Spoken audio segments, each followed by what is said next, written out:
today we are in, now that you can see it, it's Ezekiel chapter 2. Chapter 1 is just the vision of the angels that came down to give Ezekiel a message. Very dope. Don't want to go through it. Ezekiel's call and commission. "Stand up, son of man," said the voice. "I want to speak to you." The Spirit came into me as he spoke and set me on my feet. I listened carefully to his words. "Son of man," he said, "I am sending you to the nation of Israel, a nation that is rebelling against me. Their ancestors have rebelled against me from the beginning, and they are still in revolt to this very day. They are hard-hearted and stubborn people.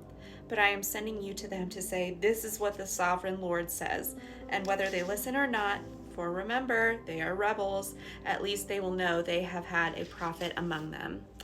Son of man, do not fear them. Do not be afraid, even though their threats are sharp as thorns and barbed like briars, and they sting like scorpions. Do not be dismayed by their dark scowls, for remember, they are rebels. You must give them my messages whether they listen or not. But they won't listen, for they are completely rebellious. Son of man, listen to what I say to you. Do not join them in being a rebel. Open your mouth and eat what I give you." Then I looked and saw a hand reaching out to me, and it held a scroll. He unrolled it, and I saw that both sides were covered with funeral songs, other words of sorrow, and pronouncements of doom.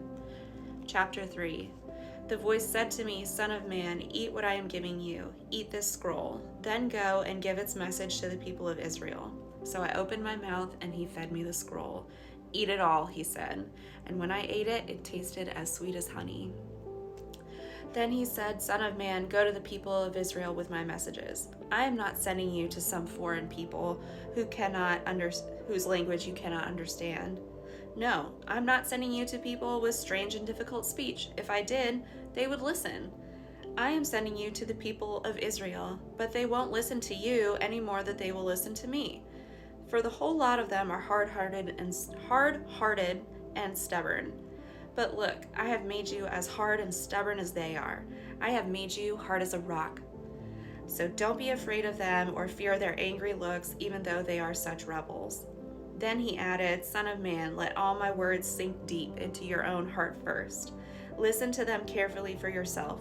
Then go to your people in exile and say to them, 'This is what the sovereign Lord says. Do this whether they listen to you or not.'" Then the Spirit lifted me up, and I heard a loud rumbling sound behind me. May the glory of the Lord be praised in his place.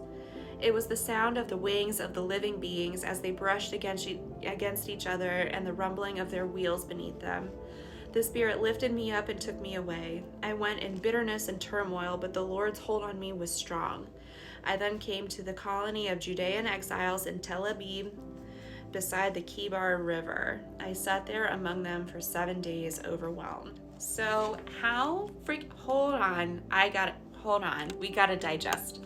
So the Holy Spirit comes down to Ezekiel and is like, "I'm sending you to Israel to deal with these super difficult people. They don't listen to me. They don't listen to anyone. They only listen to themselves. They are so hard-hearted. They don't want to hear it.